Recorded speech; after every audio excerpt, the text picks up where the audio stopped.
I'm Lee Majors. A miracle is often thought of as a heavenly event. So are technological discoveries, such as bionics, something I've had a little experience with. Today, we'll look at documented cases that have changed the lives of some very special people. Our first story could be defined as an intervention of the Most High. Can one man harness this blissful power to turn a crippling disease into a crowning achievement? In our journey through life, there's often so much we take for granted. Frequently, it isn't until catastrophe strikes that we realize just how precious every aspect of life is. The most difficult lesson was recently learned by Robert Skillman of Red Bluff, California. After exercising one day, Robert noticed a tingling in his hands. Initially, he thought nothing of it, but then the sensation spread to the rest of his body. At first, when everything felt like it was going to sleep, I kept thinking it's going to wake up, rubbing, it's going to wake up, and it didn't wake up. It went to sleep and died. Robert underwent tests, the results of which were evaluated by his physician, Dr. Don Nelson. Robert's x-rays showed a grave abnormality. I think anybody that looked at him would say, this man's in big, big trouble. Robert had developed a condition which caused an overgrowth of bone and tissue in his vertebrae. This white material, between the two lines of white material is the spinal cord, and then you get up to this point and the spinal cord appears to almost disappear. This is really very severe cervical stenosis. In layman's terms, Robert's spinal cord was being crushed by abnormal growth, and by the time he was diagnosed, Robert had lost all feeling from the neck down. Recommended treatment included surgery to relieve pressure on the spinal cord, followed by intense physical therapy. The surgery was performed, but the limits of Robert's medical coverage prohibited therapy. Sadly, without it, he would never fully regain the use of his body. Until this point, Robert had handled his misfortune well, but this unexpected turn was more than he could bear. I raged against God for letting this happen. What have I done to deserve this? I raged against the state for not providing me physical therapy, at least giving me a hope of getting better. Robert's anger became grief, and his grief turned into self-pity. He was on a downward spiral that seemed endless. He knew the pattern had to stop, so he decided to do the one thing he still could do without help. He prayed. My prayers were, at first they were gripe sessions. I griped and complained. And finally, there was a point of complete surrender. I said, God, if this is your will, to let me lie here a vegetable for the rest of my life, if that is your will for me, then give me the strength to accept that. And if you cannot give me the strength to accept that, then I will not be satisfied unless you heal me. Robert prayed for a miracle, as did his congregation and pastor. I knew that God could heal, and that physicians had treated, and he had very competent surgeons, but we would leave the healing part to God. But even with prayers, Robert's condition continued to deteriorate. For a period of time, it seemed to actually get worse after surgery rather than better. And then there was a rather sudden improvement about 6 months after surgery. This sudden improvement was nothing less than the miracle for which everyone prayed. For no apparent earthly reason, Robert showed signs of movement in his arms and legs. With great difficulty, he was soon able to stand. And over time, with some assistance, the former quadriplegic walked. Though not exactly the person he used to be, Robert made phenomenal progress. Together with his congregation, he thanked God for his miraculous recovery. But God wasn't finished with Robert yet. The following week, he returned to church, this time without his walker. Robert had been completely healed. His friends were astonished. He was literally a walking miracle. Looking back on the experience, Robert now understands why he was prohibited from receiving physical therapy. God allowed me not to have it so that he could get the glory. I was denied physical therapy so that when I was completely restored, not just partially restored, completely restored, human beings, especially medical science, could not say that they had anything to do with the restorative process other than the initial stabilization. Robert's amazing experience has taught him three things. First of all, it's taught me that God is absolutely sovereign. He can do anything he wants whenever he wants to. Secondly, a person doesn't have to be good or holy or righteous to receive a miracle. Now, I know this empirically because I'm none of those things, and I got a miracle. The third thing I've learned is that when God does a miracle, when he directly intervenes in a person's life, it's for a reason. Robert believes God's plan for him involves a life of prayer. Been able to pray for others for special healing before, but since my own miracle, it's nothing less than astounding. In gratitude for what God has done for me, I'm going to continue praying for others. Robert has recently organized a group which meets weekly to pray for the healing of the sick and to share the message of miracles. Needless to say, Robert is a dedicated believer in the power of prayer. And people who have been touched by this power know that it is the real thing and that it is from God. The magnitude of Robert's miracle is extraordinary, but the greater miracle is in the method used to attain it, a method available to us all. The power of prayer turned tragedy into triumph and gave Robert a second chance at life. And as he continues along life's journey, it can be certain he will relish every precious moment and never again take anything for granted.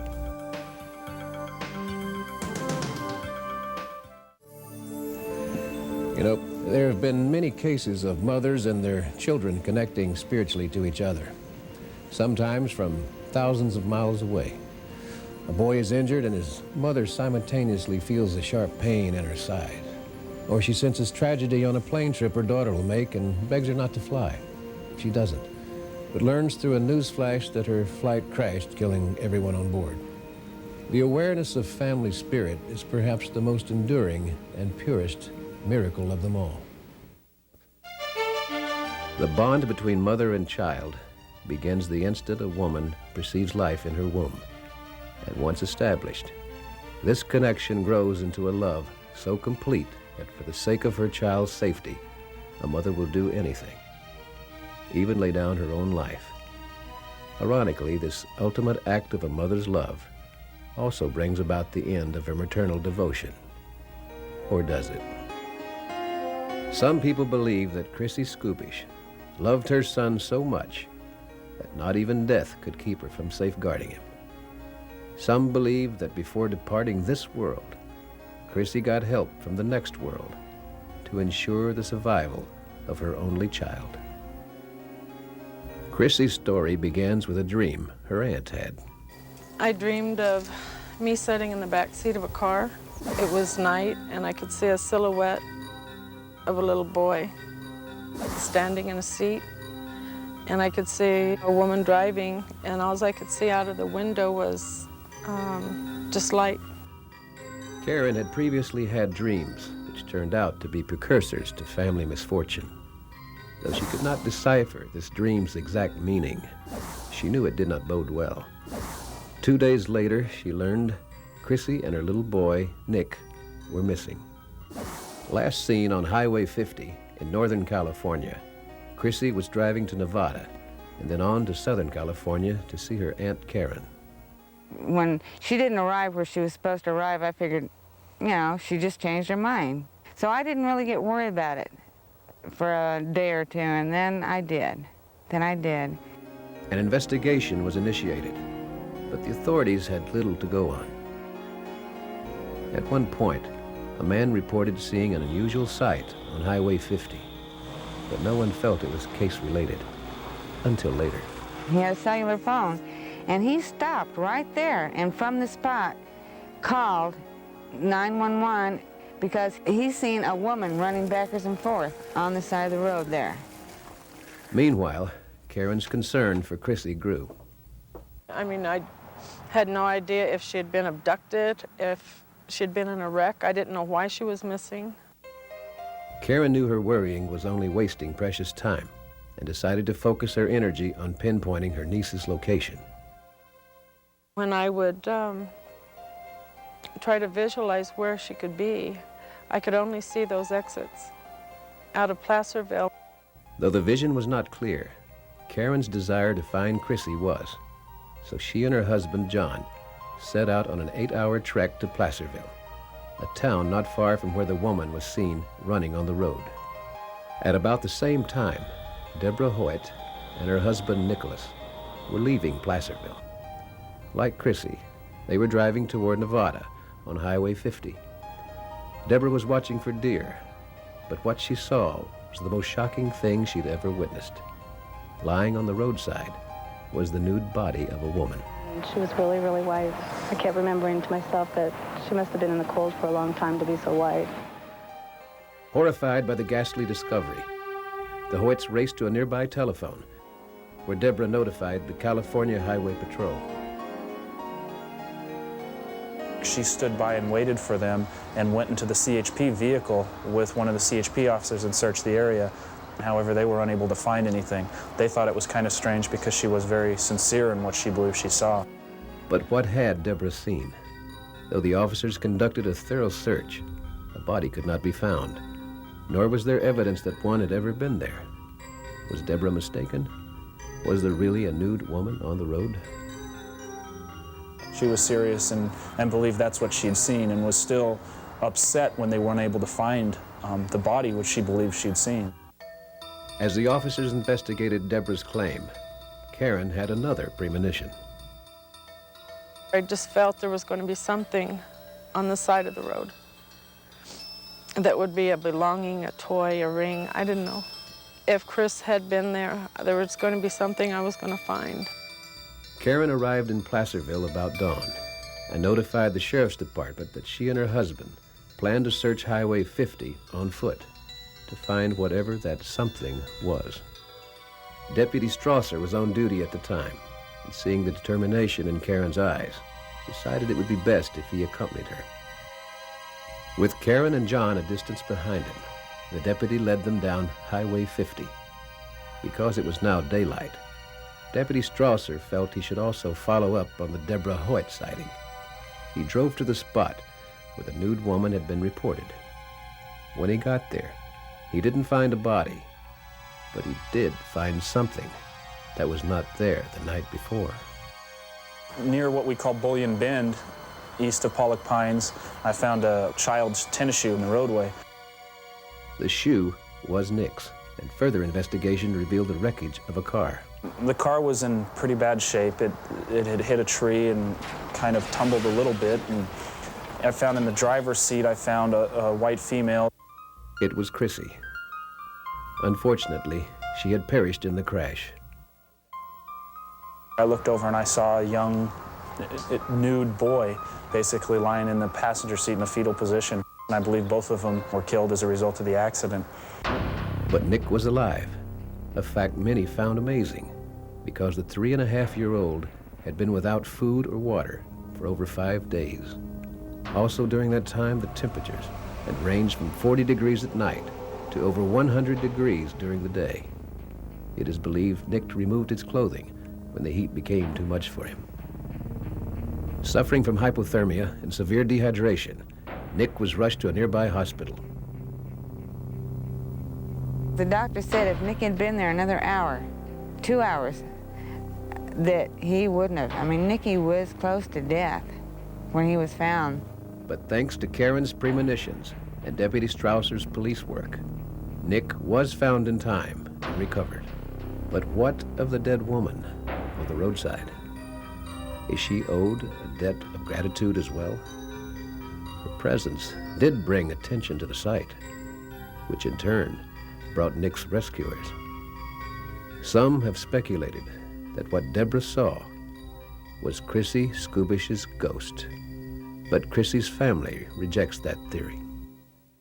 I don't believe in ghosts, but I do believe in angels. And Chrissy felt very strongly that God appointed to each and every child of his a guardian angel. I mean, she was a strong believer in that.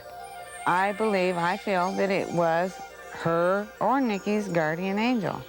Nick's conversations since the accident seemed to confirm his grandmother's belief. When a baby does say things they see, you have to listen. And he did say that he'd seen a naked woman.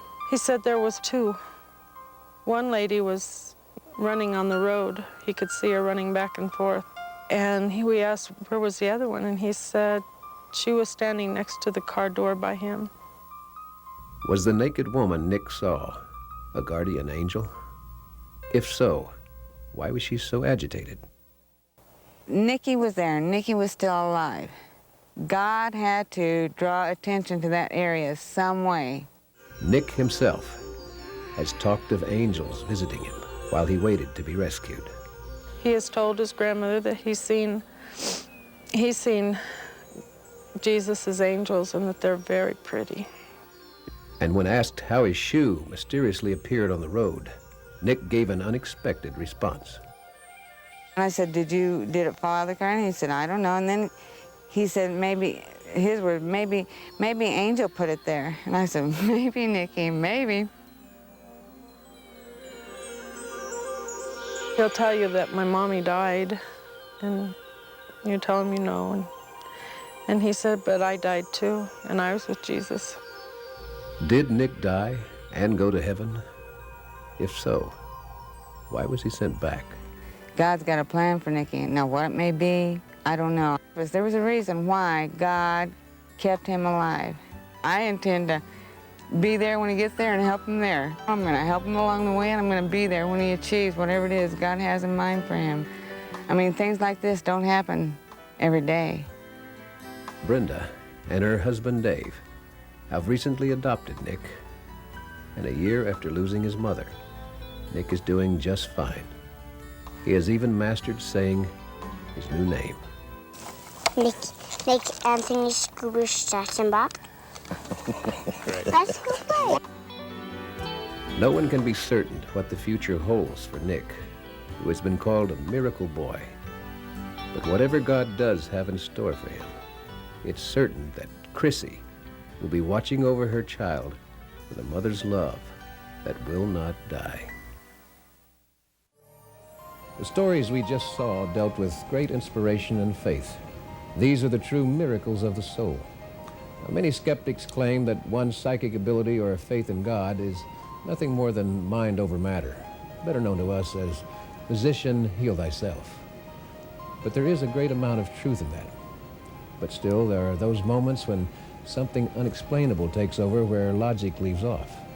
It's at this point that mind over matter doesn't apply, and the real miracle stems from the power beyond our control. A man is nearly killed in a horrible accident and is rushed to a hospital where doctors valiantly perform life-saving procedures. But their efforts are sadly in vain. As death rapidly approaches, a doctor consoles the man's family and tells them that all they can do now is pray. But what is the doctor basing his advice on? Does he truly believe prayer can do what medical science couldn't? Or is he just mouthing an empty cliche? Traditionally, physicians have scoffed at the notion of prayer as a treatment option for their patients. But today, that tradition is being undone by former Chief of Staff at Medical City Dallas Hospital, Dr. Larry Dawsey, who is sending shockwaves through the medical community with his news that prayer indeed does work. We've always said that there isn't any proof that prayer works. If you want to believe in prayer, you're on thin ice. There isn't any proof, and belief is just a matter of faith and fantasy. I think the proof that prayer works is one of the best-kept medical secrets going. In his book, Dr. Dawsey outlines over 130 studies which prove there is power in prayer. But the doctor wasn't always a believer. When I went to medical school, I became your self-respecting agnostic, and I stayed that way for many, many years. And I, like all well-trained physicians who believed in the power of science and objectivity, knew that the only way to solve medical problems was through drugs and surgical procedures and through things that you could basically hold in your hand and see. But later, Dr. Dawsey was forced to question his steadfast convictions. I will never forget an incident that happened to me the first year I was in medical practice, which really knocked my socks off. This patient of mine was dying from lung cancer. He refused all treatment. The only thing that he got in terms of therapy was that his congregation from the church ringed his bedside during all visiting hours and prayed nonstop for the man. I sent him home to die because he didn't choose to have any therapy. 1 year later, Dr. Dawsey learned the man was back at the hospital with a bad case of the flu. Amazed the patient had not succumbed to his disease, Dawsey, with great curiosity, examined the man's current x-rays. The radiologist report said, in the intervening 12 months, this man has had a dramatic response to therapy. The chest x-ray is now normal. The radiologist assumed that the man had had chemotherapy or some medication which made this cancer go away. I knew that the only therapy that the man had was prayer. This case disturbed me a lot. Though having been a witness to a miracle, the doctor was still a doctor. I didn't want anything to do with this prayer business. I really got involved in it, sort of kicking and screaming against my better medical judgment, and the thing that helped me more than anything was science. Ironically, the spiritual answers for which Dr. Dawsey was searching lay amongst the same scientific journals which initially caused him to reject prayer. I went to a lot of trouble and work to uncover these studies, and I was stunned by the depth and the breadth of this evidence. The most famous study involving prayer has gone on at San Francisco General Hospital. The study involved 393 people who had all suffered heart attacks. Patients were given comparable, state-of-the-art care, but some also received care of a supernatural nature. Half of these people, unknown to them, have their first names farmed out to various prayer groups around the country who pray for them. And when the results were in, it looked as if the prayed-for group had been given some sort of special advantage. Special indeed, because those patients who had been prayed for were incredibly 3 times less likely to develop complications, 5 times less likely to require antibiotics, and had a consistently higher survival rate than those patients who were not remembered in prayer. The most remarkable thing that has happened in the study of prayer is simply the finding that it works. That's got to be major medical news in this century. Experiments have also been conducted on animals, plants, and even bacteria. We can show in these very delicate studies that prayer works not on human beings, but on these lower organisms. This is really important because the skeptics say that if prayer works, it's just a matter of positive thinking and the effects of suggestion and expectation. But clearly, animals, plants, and bacteria cannot respond to suggestion and positive thinking as we do. So what's the answer? How does prayer work? I think sooner or later we probably will have a scientific explanation for prayer, but it's only fair to say we don't have one yet. We often have had therapies in medicine which we used before we knew how they worked. Penicillin is a great example. When penicillin was discovered, we didn't have a clue how it worked, but we knew that it worked. And we didn't let the lack of a theory stand in our way of using it. It's the same with prayer. There are basically 2 ways to pray: praying for oneself and praying for others. We asked Dr. Dawsey if he became ill, which method he would use. Since we know they both work, if I were sick, I would use both. And I personally would get on as many prayer lists as I could. Dr. Dawsey isn't the only practitioner who has accepted this alternative form of healing. A recent survey has shown that 43% of physicians in the United States actually pray for their patients. and most of my colleagues wouldn't be caught dead praying in public, my hunch is that when the information supporting it scientifically becomes better known, it will be widely used and probably publicly by physicians. And as they do so, medicine as we know it will never be the same. Will this earth-shaking information become accepted and utilized publicly by the medical community, as Dr. Dawsey surmises? With so many physicians already giving credence to this supernatural power as a healing tool, it seems likely that doctors, in addition to medication, will also one day prescribe prayer, the ultimate miracle cure. Tragedy is an entity that strikes at any time, any place. No one can prepare for the horrors that may arise in life. It's something that most would rather not think about. One young lady, unfortunately, had no choice. Here's her courageous story of survival. On just an ordinary morning, a woman did the most extraordinary thing. As flames engulfed her neighbor's home, she confronted the raging fire head-on, while 70% of her body was still covered with unhealed burns from her own horrific encounter. It all started with a trip Rennell and Terry Wallace had planned to try to patch their broken marriage. With their own small aircraft, the world's problems were beneath them. But with this trip, a little voice warned Rennell not to go. The feeling came so strong that I literally started to pull a pad out from behind me and started to write out my last will and testament. I begged her not to go, but for some reason she had the feeling that she had to go, that it was something that she had to do. A heavy storm hit. Things started getting out of control. We saw a little dirt road, and he says, "That's it, Rennell, we're going to make an emergency landing on that dirt road." After a very shaky landing, Rennell and Terry were just glad to put their feet on solid ground. Rennell refused to get back in the plane. Being in a small, faraway town, Terry said they had no other option. He says, "Rennell, there's an airport that's only 15 minutes by flight." He says, "What can happen in 15 minutes?" Once in the air, Rennell could almost immediately see the dim outlines of the next town through the dense fog. She took a deep breath. They were going to make it after all. Plane came into a mountain head-on, and we hit the mountain at 200 miles per hour. And parts of the plane started to fly everywhere. Sparks were coming up out of the plane. I saw a little cliff, and I knew that once we had nosed into the cliff, that it would be over. And just literally within moments of crashing into this large pile of rocks, we came to a dead halt. I was shocked. I said, "Oh my gosh, we just survived a plane crash." Because at that point, there was not a scratch or bruise on me. And Terry started screaming, "Get out, get out!" I quickly started to undo my seatbelt. As I did, I noticed the shoes on my feet started melting like butter off my feet.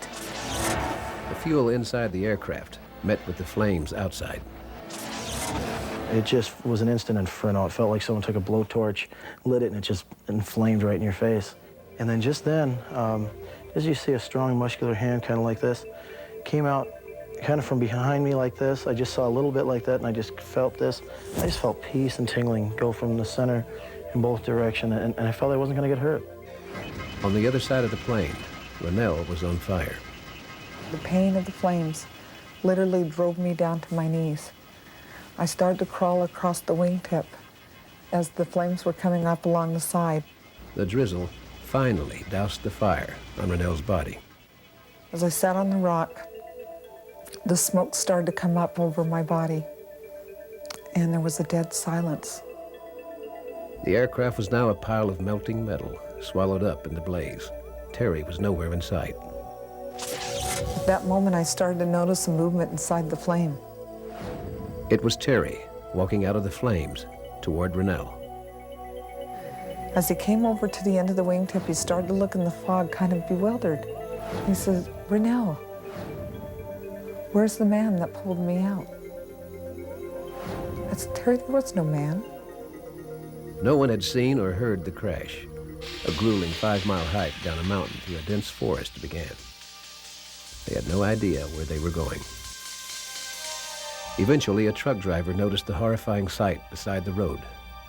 For the first time, I saw myself in the mirror and I started to scream.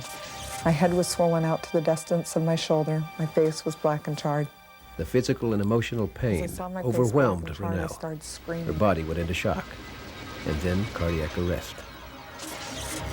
And at the moment it became very black, I started to feel like my feet were going first into a very tight tunnel, and flashes of light started flashing by me at great speed. What was similar to other near-death experiences, Ronell also encountered a vision that would force her to cling to whatever life was left in her. I moved into the path and I saw a young man coming toward me. He was tall and he was handsome. This young man told Ronell that she had to return to Earth, that he needed her to be there in order for him to be born. Ronell came back to life, but constantly hovered on the brink of death. I think it's unimaginable to most of us. The hurt, the pain, they didn't think she would live.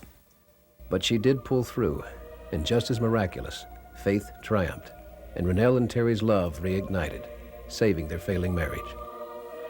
After months in the hospital, she could go home and see her 2 children again. Coming home was probably the hardest moment that I think I can remember, because when I came home I was wearing this mask. Ronell's mother prepared the children. Probably one of the most traumatizing experiences that I had was when Jason first saw me. He grabbed my mom's leg and he started to shake. And he started to scream, and all I wanted to do was just put my arms around him and tell him it was going to be okay. And I said, Jason, I am your mom, and I do love you. And in the tears, he smiled, and he turned around, and he grabbed my neck, and he never did let go. After hundreds of operations and skin grafts, Ronell was finally on the road to a long and traumatic recovery. But one morning, months after the tragic accident, Ronell faced her biggest obstacle yet. I had just unwrapped all the wrappings off of my body, and they were on a pile on the floor, and Terry had just come out of the shower. Terry noticed the neighbor's house was on fire. I ran to the front door. I started banging on it, and no one answered. She ran inside the garage. The smoke was very dense, and I started to choke. Screaming was the only thing she could do to wake the family inside the burning house.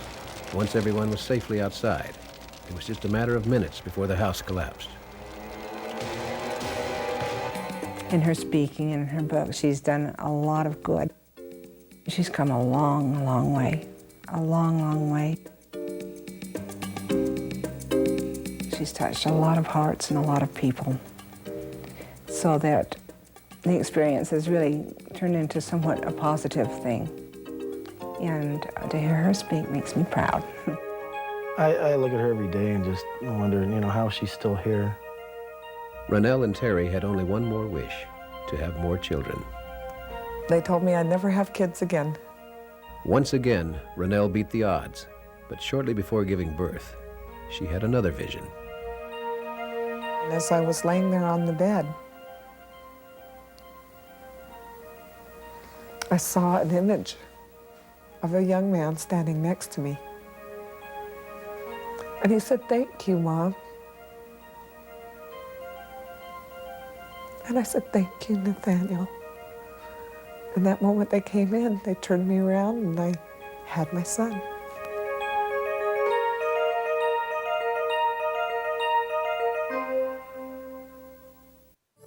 Overcoming an inability is something all of us hope to achieve. Overcoming a disability is considered something impossible to achieve, unless you happen to be part of this very special group of achievers. When a skier sweeps and sails down the snowy slopes of a mountain, the rushing adrenaline and the exhilaration of seemingly flying without actually leaving the ground combine to give a sensation of unparalleled abandon.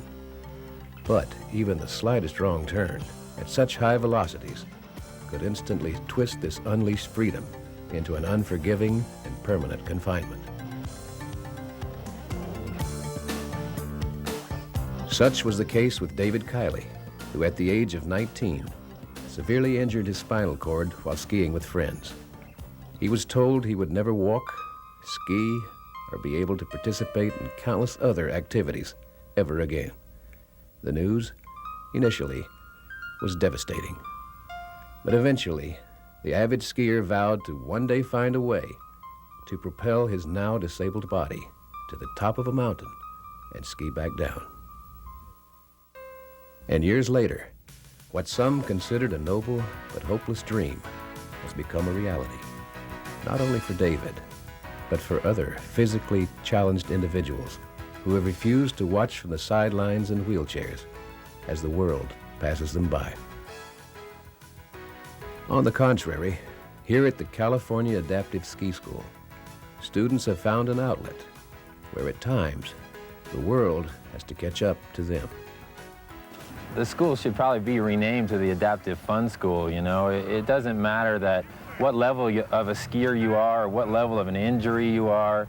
These people here can make it work for you. There's enough equipment today in this day and age that anyone can come out here and enjoy the exciting aspects of skiing and feeling the wind in your face and things that ordinarily people who choose to just stay inbound and at home don't experience, you know, and they're shut off from the smiles and the sunshine. The program, now in its 8th season at Bear Mountain in Southern California, reaches more people every year. Kelly Malkowitz, the school's executive director, has been there from the beginning. Adaptive skiing is just like alpine skiing, only we're adapting equipment to put someone with a disability over the center of their ski so they'll experience just as much success as an able-bodied person would. The goal of the school itself is to provide outdoor recreational opportunities for people with disabilities and to get them to a point where they can be independent with their family and friends. Not only does the Adaptive Ski School help people with injuries like David's, it is also set up to accommodate individuals with a wide range of physical problems. We service all ages and all disabilities. The Adaptive School provides everything needed for success, from dedicated instructors to the latest in equipment. This is basically a sit-down type of ski that uses one standard alpine ski that able-bodied skiers would ski on. This ski enables a person with a disability to have a lot of independence. That's what I love about skiing, is that I'm able to really ski anywhere. I don't know my disability when I'm on the mountain. Today, Ralph Martinez is discovering this freedom for the first time, less than a year after a car accident changed his life forever. I was almost dead going to the hospital. They told my parents that, yeah, he's fighting for his life, so he's gonna make it. I made it. Now I'm here, I'm out here skiing. I really enjoy skiing before my accident, and since I got in an accident, I'm paraplegic now, and they told me you can still ski. I said, well, I'm out there, I'm doing it. Nice and straight, off to the right, reach out, look right. Due to the efforts of over 200 volunteer instructors, Program Director Tom Pierce believes the special connection students share with teachers is the key which determines their success as skiers. It's a very close, one-on-one, trusting relationship that they develop with their guide. Let's try leaning to your right side, uphill, and that's what it takes. You're over. I'm not even holding you now. It's great.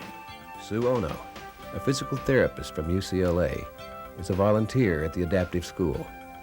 This week, she's working with Sam Yee, a student with cerebral palsy.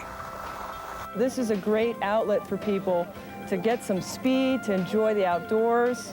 It's really wonderful. Connie Hunt works with visually impaired students. Today, she is instructing Josh Peters, a 7-year-old, who has been legally blind since birth. Josh's first lesson ever was just 1 week ago. We started out just reviewing what he'd learned that day, and I had him up on some of the higher runs this morning, and that's where we wanted to stay all day. He was doing his turns, he was doing things that some people need weeks to learn. High five. In addition to teaching the fundamentals of skiing, the adaptive school also offers a chance to build self-confidence. I think it makes them realize that they don't need to set limits on themselves. Student Janelle Smith recognizes that her ability to ski isn't all she's gained from the program. It's helped make me stronger, and I'm more willing to try other things and do things like water skiing and other things that I wouldn't do before. They've learned that they can overcome a lot of the obstacles they might otherwise face. Here at the California Adaptive Ski School, students find that what initially seems frightening proves to be the passkey, which opens many doors. Go out and try it. It's a lot of fun. Might be scared at first, but in the long run, when you finish something, you feel really good about it. Anybody can do it. You might fall in the snow, but it's just snow. It doesn't hurt. Get out there and do it. That's all you got to do. If you're in the house or if you're thinking that everything has to be passive and negative, come to the Adaptive Ski School and get a lesson in smiles. And in these smiles, one can practically see freedom. If you've experienced a miracle, let us know. Write Miracles, P.O. Box 4190, Hollywood, California, 90078. You don't need to look to the heavens to see the wonderful things happening before you. As we've seen, miracles can happen to anyone, whether in a grand fashion or in simple solutions within our soul. Keep in mind that the miracle always starts with one important thing: you. I'm Lee Majors, and good night.